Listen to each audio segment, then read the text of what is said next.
ಇವತ್ತಿನ ನನ್ನ Zepto fine red Thai ಕರಿ paste. So ಇವತ್ತು ನಾನು ರೆಡ್ ಥಾಯ್ ಕರಿ ಮಾಡೋಕ್ಕೆ ಹೊರಟಿದ್ದೇನೆ. ಸ್ಟೀಮ್ ರೈಸ್ ಆಲ್ರೆಡಿ ರೆಡಿ ಆಗಿದೆ. ಸೊ ಥಾಯ್ ಕರಿ ಮಾಡೋದು ಹೇಗೆ ಯೂಸಿಂಗ್ ದಿಸ್ ಪೇಸ್ಟ್ ಅಂತ ನೋಡೋಣ. ಓಪನ್ ಮಾಡಿ ತೋರಿಸ್ತೇನೆ ನಾನು ಇದ್ರೊಳಗೆ ಏನಿದೆ ಅಂತ.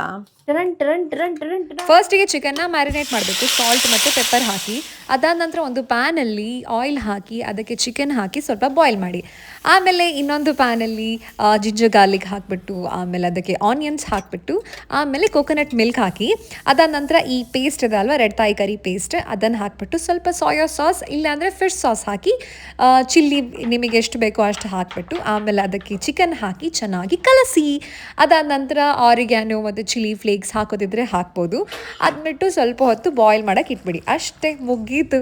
ಸೂಪರ್ ಫಾಸ್ಟಾಗಿ ಆಗೋಯ್ತು ಆ್ಯಂಡ್ ಸೂಪರ್ ಟೇಸ್ಟಿಯಾಗೂ ಬಂತು ಗೊತ್ತಾ. ಗುಡ್, ಚೆನ್ನಾಗಿದೆ. ಥಾಯ್ ಕರಿ ಥರ ಇಲ್ಲ, ಬಟ್ ಅಲ್ಲಿಗೆ ಒಂದೆಷ್ಟು 60% ಬರ್ತಾ ಇದೆ ಥಾಯ್ ಕರಿ ಥರ. ನಿಮಗೆ ಥಾಯ್ ಕರಿ ಬಗ್ಗೆ ಗೊತ್ತಿಲ್ಲ ಅಂದರೆ ಬ್ಯಾಂಕಾಕ್, ಥಾಯ್ಲ್ಯಾಂಡಲ್ಲಿ ಈ ಥಾಯ್ ಕರಿ ತುಂಬಾ ಫೇಮಸ್. ನಂಗಂತೂ ಇಷ್ಟ ಆಯಿತು. ನೀವು ಮನೇಲಿ ಟ್ರೈ ಮಾಡಿ ಹೇಳಿ ನಿಮಗೆ ಹೇಗೆ ಇಷ್ಟ ಆಯಿತು ಅಂತ. ಸೊ ಇದು ಆಗಿತ್ತು ಇವತ್ತಿನ ಜೆಪ್ಟೋ ಫೈನ್ಸ್. ಮತ್ತೆ ಇನ್ನೊಂದು ವಿಡಿಯೋ ಜೊತೆ ಸಿಗ್ತೀನಿ. ಅಲ್ಲಿವರೆಗೂ ಬಾಯ್ ಬಾಯ್.